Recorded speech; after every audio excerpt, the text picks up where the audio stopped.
Setelah saya mengirim perkuliahan kita termasuk modulnya. Hari ini pertemuan kedua. Sebelumnya kita pertemuan pertama dalam bentuk video yang saya kirim melalui Google Class. Isi videonya adalah tentang pengenalan diri saya sendiri, peraturan perkuliahan, serta silabus. Seterusnya, jangan lupa Anda melakukan absensi perkuliahan melalui Google Form yang ada di Google Class. Jadi jangan Anda absen melalui Google Class itu sendiri, kan ada formnya, atau melalui channel YouTube. Untuk absensi, isi sesuai dengan jadwal perkuliahan, bukan sesuai dengan jadwal Zoom. Jadi saya ulangi, Anda isi jadwal jamnya sesuai dengan jam perkuliahan, bukan sesuai dengan jadwal Zoom atau live Zoom. Seterusnya,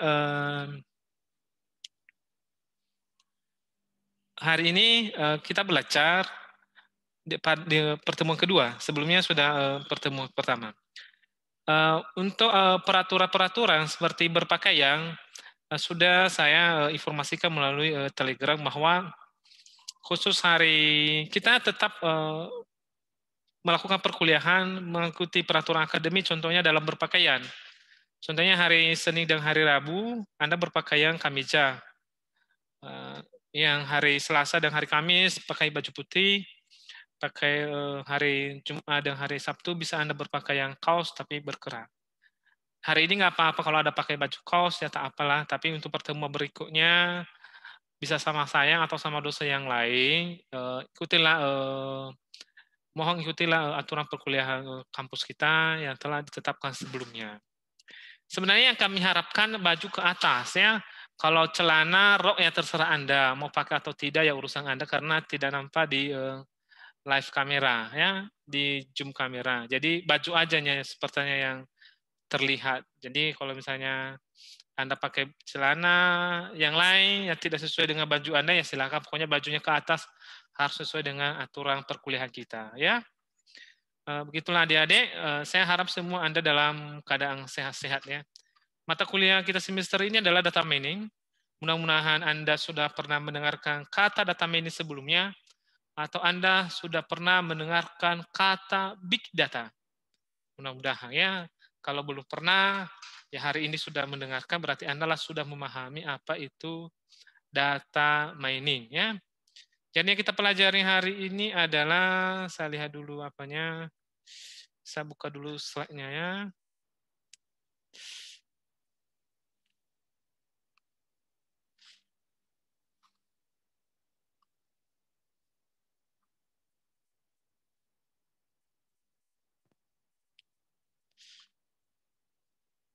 Oke, biar ada, jangan lupa di sekitar Anda siapkan juga catatan dan pulpennya, siapa tahu ada yang penting-penting bisa Anda catat ya.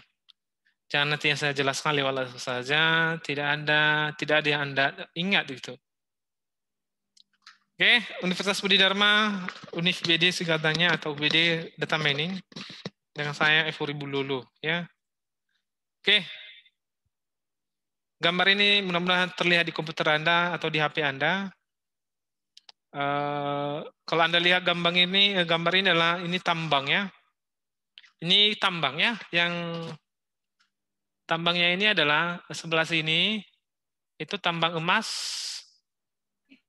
ya. Tambang emas, sebelah kanannya ini tambang data. Ya, ini sama-sama kegiatan penambangan. Kalau ini yang ditambang itu adalah emas. Yang dicari itu emas, perak, dan perunggu. Oke, kalau kita tambang data, apa yang kita cari? Nah, yang kita cari di tambang data ini adalah pengetahuan ya. Pengetahuan ya. Jadi pengetahuan itu yang kita cari. Jadi konsep data mining, konsep sederhananya adalah kegiatan penambangan data atau kegiatan pencarian informasi dari data yang berukuran besar. Hampir sama dengan definisinya tambang biasa. Kalau Anda lihat sebelah kanan saya, itu juga tambang juga, tapi yang digalinya tanah. Contohnya sebelah kanan kiri saya ini kan yang ditambang itu emas. Tanah di Papua. Yang digali itu adalah gunung yang besar di Papua. Dan sampai ke dalam-dalam, sampai dalam sekali, sampai sebuah gunung di Papua itu habis hanya untuk menggali emas, perak, dan perunggu. Yang menjadi pertanyaan adalah apakah sebanyak itu emas yang diperoleh, perak yang diperoleh, atau emas yang diperoleh? Tidak. Mungkin aja yang digali itu adalah emas, tanahnya sangat besar, tapi emas yang diperoleh sangat sedikit. Misalnya Anda menggali tanah 1 hektar sampai ke sedalam 100 meter, tetapi emas yang diperoleh tidak sebanyak itu. Jadi mungkin hanya emas yang diperoleh entah 1 kilo, 1 gram, 2 gram. Tapi walaupun misalnya sedikit, harga emas kan sangat mahal.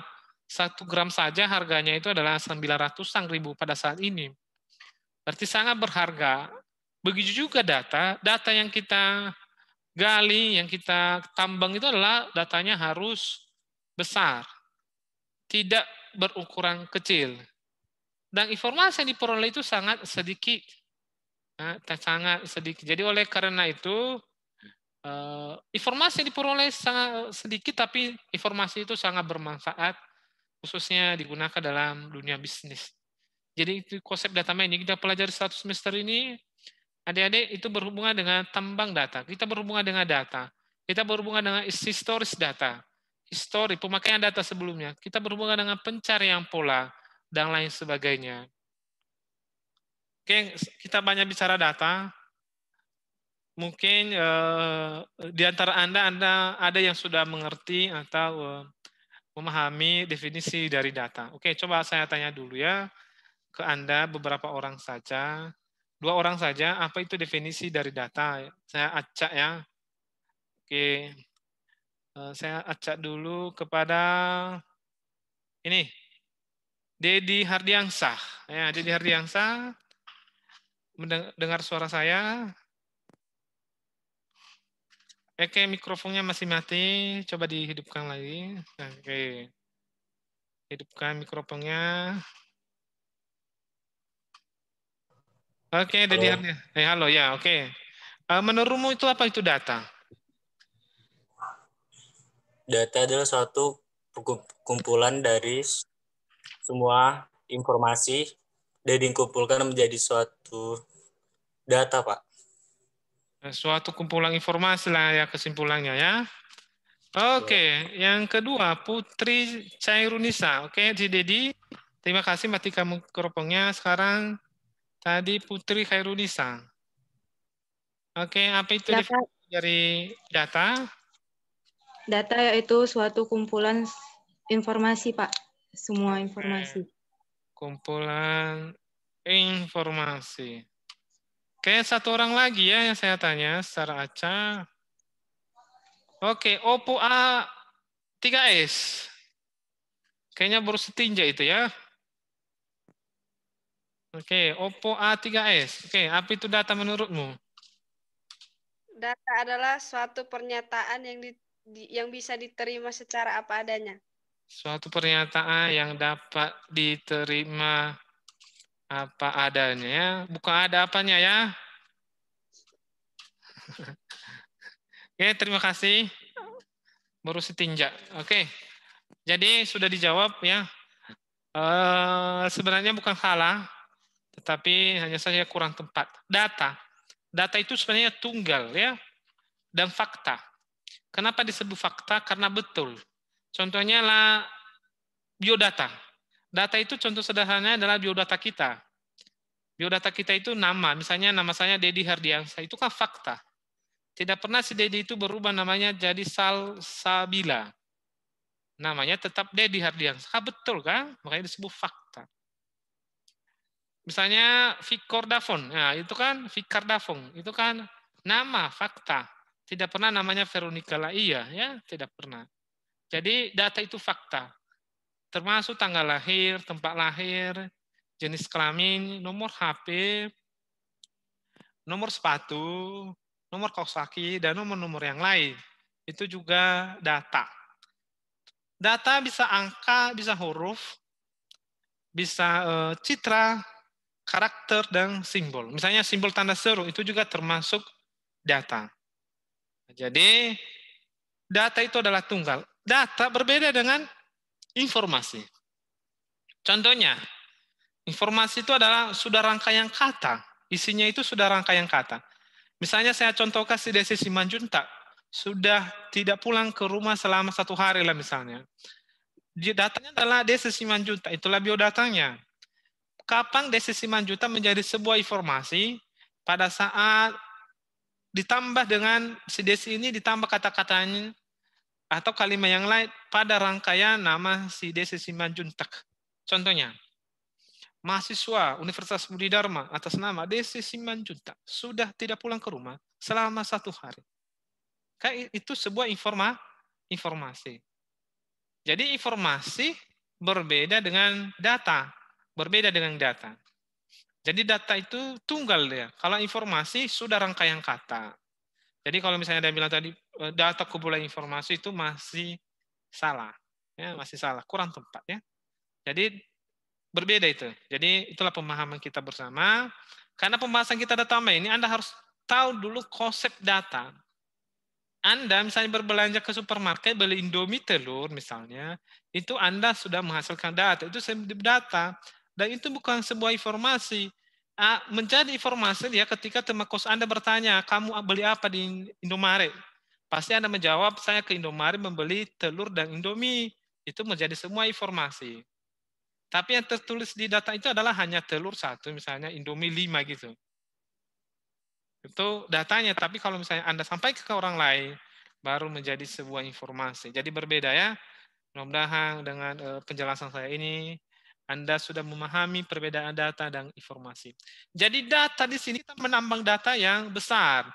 Tujuannya adalah untuk mencari informasi atau pengetahuan. Pengetahuan itu adalah informasi yang sangat bermanfaat. Oke.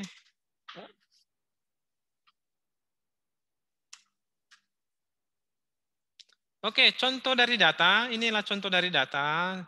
Contoh sederhananya seperti ini. Ya, ini contoh dari data.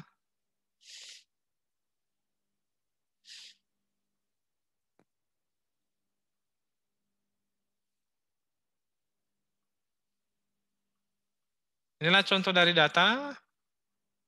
Ini data yang pertama. Ini data yang kedua. Ini data. Misalnya ini ada customer-nya 1. Customer-nya customer 1 dia membeli teh dan gula.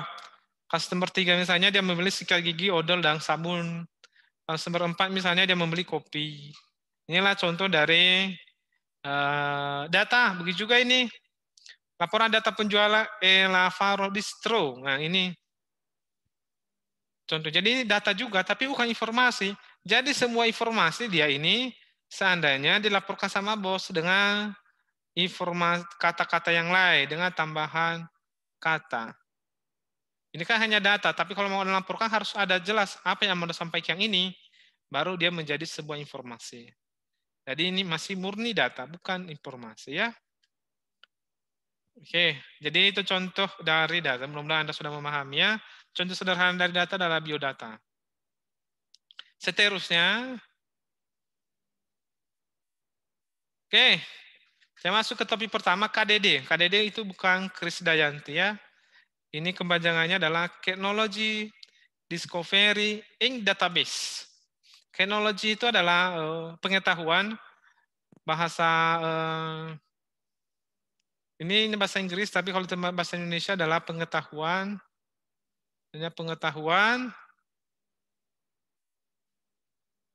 Discovery ini adalah penemuan.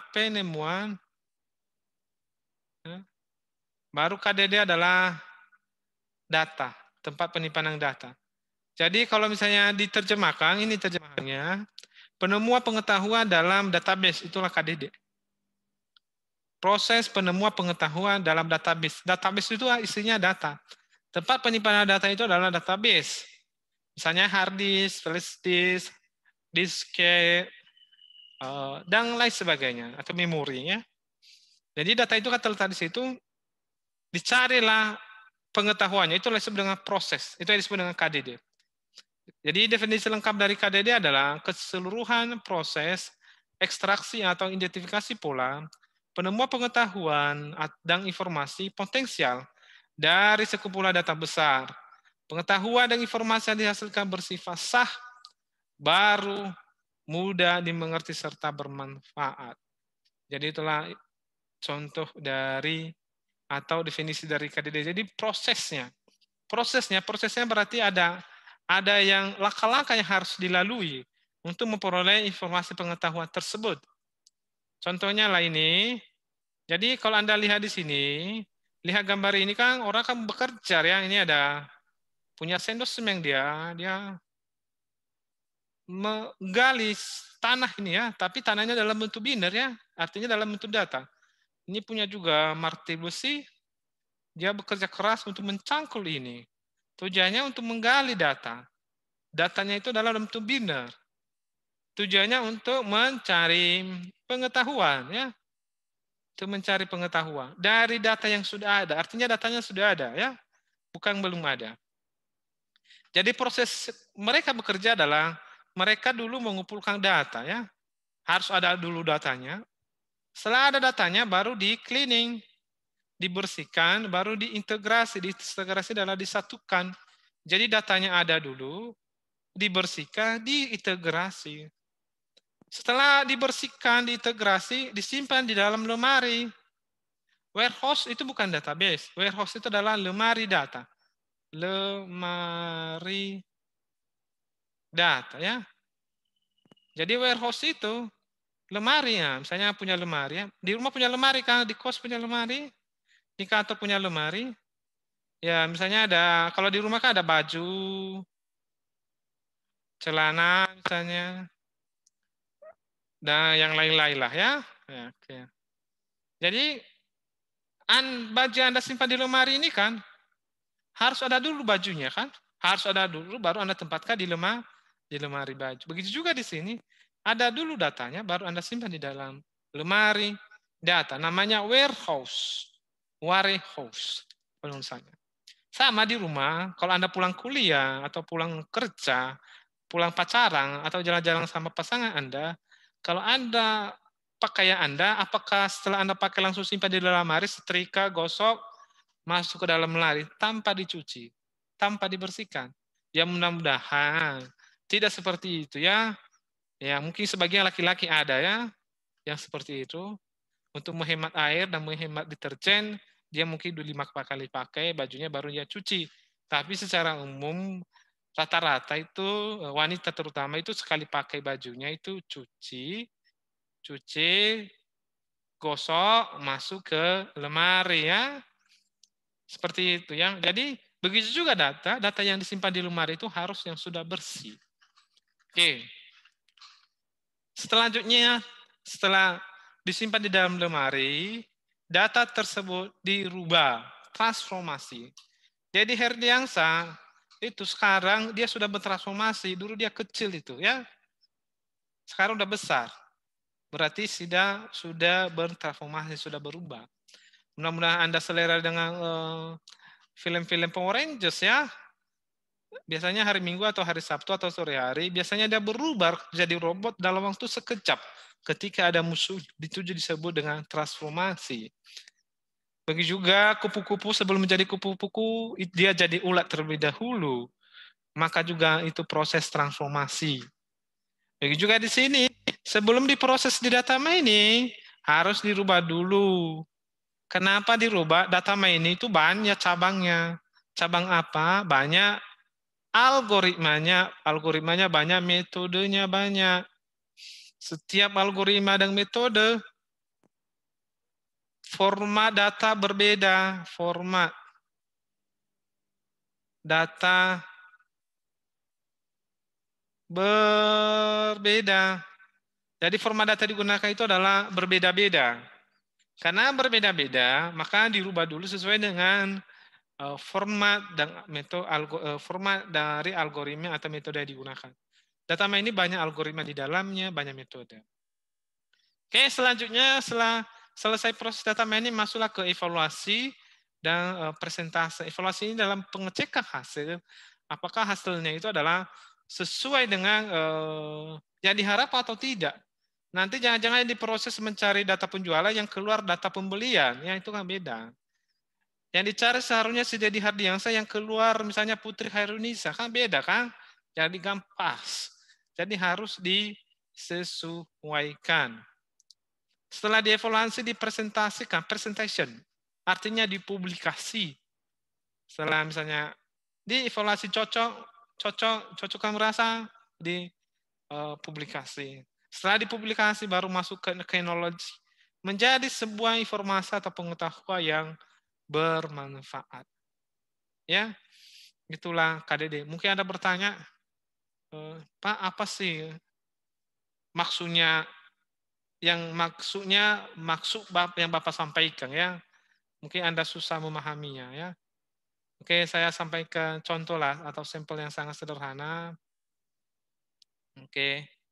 Saya view dulu semuanya, biasa lihat wajah-wajahnya, saya lihat semuanya secantik ganteng, ya. Berarti semuanya di sini tidak ada yang kena corona, ya. Amin, ya. Mudah-mudahan Anda sudah pernah ke supermarket, ya. Berada ke supermarket.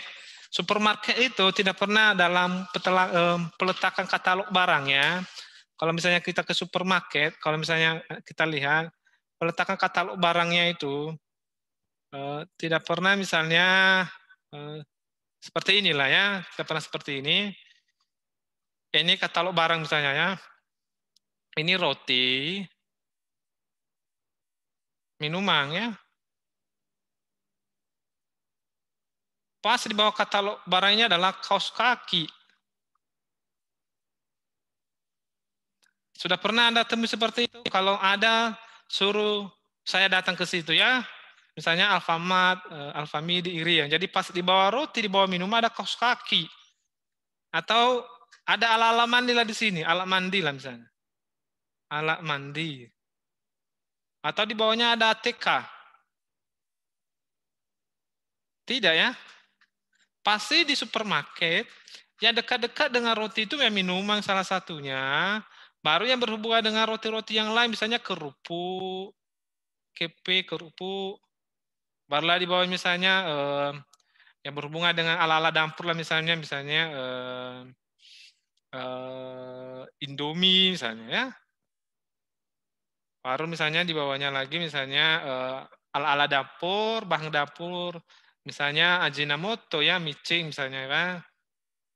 Royco misalnya, micin lah, kan. Pasti yang berhubungan dengan makanan.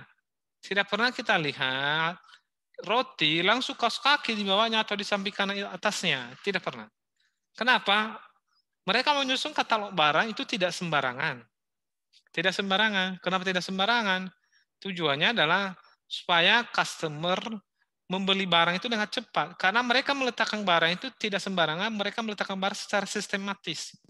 Sistematis di sini yaitu mereka menyusun katalog barang itu berdasarkan permintaan customer sebelumnya. Pola pembelian customer sebelumnya. Kalau lah misalnya Anda tanya pada diri Anda sendiri, kalau Anda ke Indomaret beli roti, kemungkinan besar beli minuman. Kalau misalnya Anda beli teh, kemungkinan besar beli gula atau beli susu, ya. Jarang sekali, tapi mungkin ada sih terjadi. Anda beli roti bersama dengan kaos kaki atau kaos kaki plus roti, jarang sekali. Kalau ditanya ada. Tapi coba peluangnya mungkin 1 di antara 10.000. Tapi kalau roti dengan minuman mungkin peluangnya 1 di antara 20. Jadi mereka memanfaatkan pola pembelian customer sebelumnya dalam penyusunan katalog barang. Baik berbasis supermarket biasa, begitu juga berbasis digital. Misalnya Lazada, Tokopedia, itu mereka menggunakan yang cara seperti itu. Mereka, kalau Anda lihat halaman pertama di Lazada, pasti yang tampil pertama itu adalah barang yang sering dibeli oleh customer. Yang kedua adalah barang yang dibeli secara bersamaan. Itulah contohnya. Jadi mereka melihat pola yang sering terjadi sebelumnya. Pola yang dimaksud apa?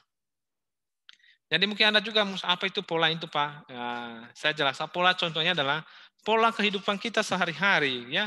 Khususnya anak kos. Saya juga pernah menjadi anak kos dan sampai sekarang juga saya anak kos kan. Enggak, saya anak kos lagi ya, sudah berkeluarga. Saya anak kos dari 2004 sampai 2017 ya. 2004 sampai 2017 karena saya kos dari SMA. Pertengahan ke akhir bulan itu biasanya kita punya kehidupan yang memang terulang terus. Polanya adalah Indomie. Selalu kembali ke Indomie plus telur. Direbus atau digoreng. Plus cabai dan bawang. Itu biasa. Dan kalau ditanya anak kos, kecuali yang gak selera sama telur sama Indomie, ya pasti mengalami hal seperti itu. Apalagi akhir bulan. Dan pola itu terjadi terus. Itu contoh pola. Jadi sering terjadi. Kalau misalnya warung ada di sebelah kita, tetangga kita misalnya kos, tapi di sebelah kita itu ada warung, pasti kalau datang kita ke situ udah dipredisinya yang kita beli. Ya kalau nggak telur ya Indomie. Kalau nggak telur Indomie ya rinso. Nah kan itu pola. Jadi pola itu terulang terus. Tapi jarang kali misalnya di warung sebelah Anda membeli misalnya, ibu itu misalnya menjual misalnya ala-ala dapur, misalnya beli garpu bersama dengan beli juga misalnya Indomie, jarang sekali. Mungkin belum nggak terjadi, karena pasti Anda memprioritaskan ya memang Anda sering membeli. Jadi itu pola. Sama juga dengan sebelumnya misalnya Anda misalnya sering sebelumnya misalnya kalau misalnya Anda ke kampus biasanya naik angkot misalnya naik angkot yang sama, pasti besoknya juga Anda ke kampus juga naik angkot yang sama. Itu kan pola yang sering terjadi. Begitu juga kalau Anda jalan kaki misalnya, banyak jalan rute-rute, misalnya rute dari SMA Raja ke misalnya ke Simpang Pos misalnya. Kan banyak jalurnya, pasti Anda melewati jalur yang sering Anda lalui biasa. Jadi pola seperti itu sering Anda terjadi ya. Yang pola sering terjadi adalah kalau misalnya kebiasaan kita, apalagi anak kos, meminta uang lebih sama orang tua kita, sebenarnya itu tidak kita butuhkan, tapi karena udah biasa terjadi, maka ya selalu itu terjadi. Seharusnya kebutuhan 100.000 kita minta 200.000 atau 150.000. Dan hal yang wajar itu udah biasa terjadi, khususnya di kalangan anak kos ya. Begitu juga anak kuliah, walaupun tinggal sama orang tua, bisa aja juga terjadi hal seperti itu. Dan itu pola. Jadi itu pola. Jadi sesuatu yang sering terjadi. Oke, lanjut ya.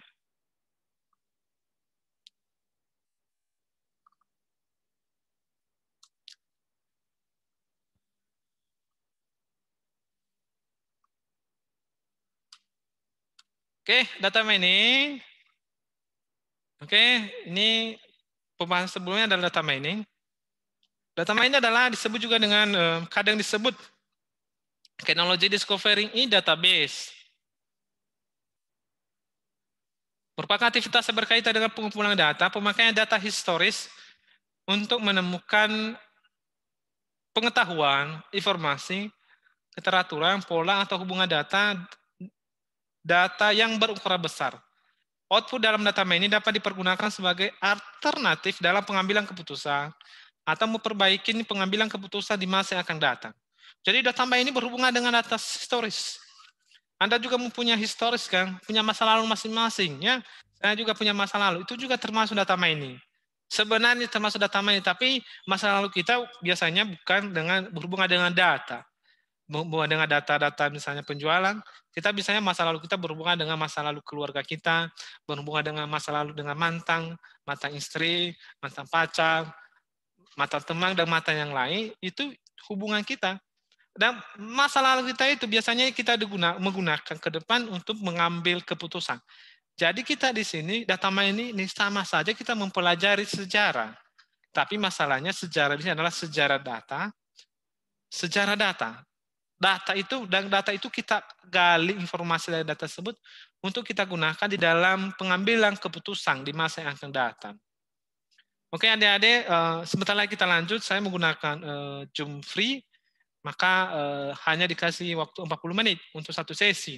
Jadi nanti kalau mati, saya online lagi. Jadi janganlah kemana-mana, gabung lagi nanti setelah mati ini ya. Saya juga harus aktif lagi, jadi kita tidak selesai, hanya saja Zoom-nya break dulu sebentar, karena kita menggunakan Zoom yang free.